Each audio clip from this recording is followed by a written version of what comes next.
headquarters in Boulder. The preceding signal was a test of NOAA's all-hazardous radio public warning system. During potentially dangerous weather situations, the tone alert will be activated to warn of the impending danger. This test of the warning alarm is normally conducted every Wednesday between 11 a.m. and noon. However, if severe weather threatens the area near the test time, the test will be postponed until the next available good weather day. Reception of this broadcast and the warning alarm may vary at any given location. This variability will normally be more noticeable at greater distances from the transmitter, even though you are using a high-quality receiver.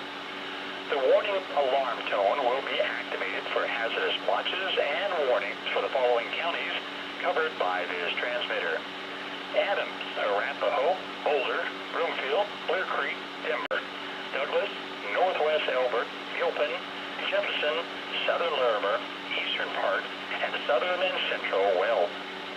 This concludes the weekly test of the NOAA All-Hazardous Radio Public Warning System.